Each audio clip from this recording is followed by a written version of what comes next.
A lot of the work of each season is actually done the year before.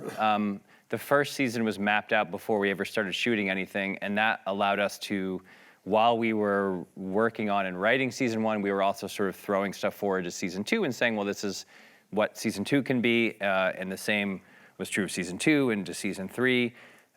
This season has been unique because after season 1, when we got picked up for season 2, we sort of thought like, okay, well, how long do we think this idea merits to be on television? The idea of The Good Place? The idea of The Good Place. And we sort of mapped it out in our brains at that time, and we sort of felt like the right length was 4 years.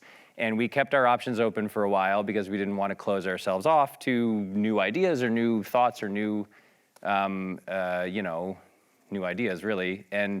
But it has held. So this hasn't been announced yet, but this upcoming season is going to be the final season of the show. Yeah, believe me, it bums us out too. So the sort of work of planning the next year that started last year has taken on obviously a new intensity because now we're like, creatively we're in the end game. So sure. That's been the majority of the work, as you can imagine, for this current season has been making sure all our ducks in a row and that we land the plane properly. Ted Danson, when were you told that season 4 was going to be the last, and how did you blow it?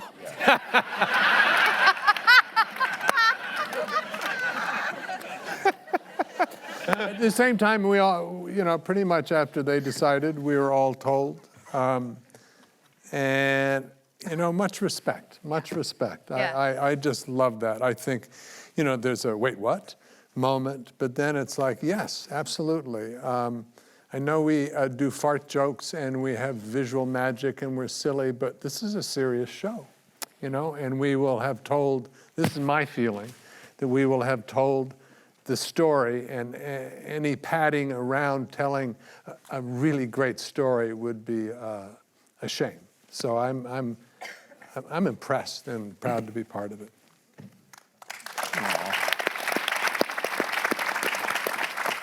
When did the rest of the cast learn, and what was your honest and initial reaction?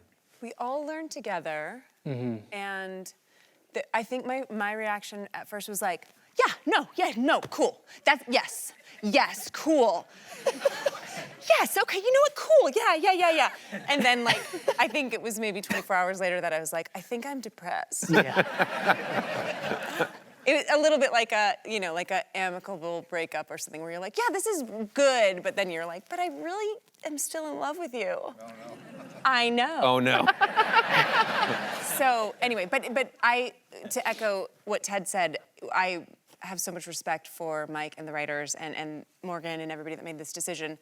I always have been a fan of shows that kind of go out on their own terms and go out, They're not chased out of town. Yeah, it's very cool. You know what I mean? You keep saying cool. It feels like you do not mean cool. He's fine. I'm okay. Fine. I'm okay. It feels like you're still mad about it. I really, really like this show. Yeah. What about you, Manny? Yeah, I think I went through, I went through all the stages of what you would go through in a breakup, gratitude, then anger, frustration, jealousy, and sadness. I did a lot of stress eating. Yeah, a lot of pizza and ice cream, but at the end of the day, I'm just super glad to have been a part of it. Yeah. Mm-hmm. Will? Well, I mean, I think I feel very much the same. I think I think that this show, this story, is best when it's a bullet train and when it's just lean and mean and going where it needs to go. And when it reaches its natural conclusion, we, wrap it up. And I respect that. But I did think about poverty.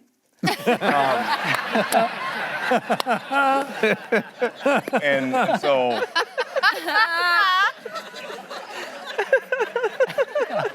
So for me, instead of eating, I started stockpiling cans, that sort of thing. But But otherwise, yeah, I'm totally happy that this is done.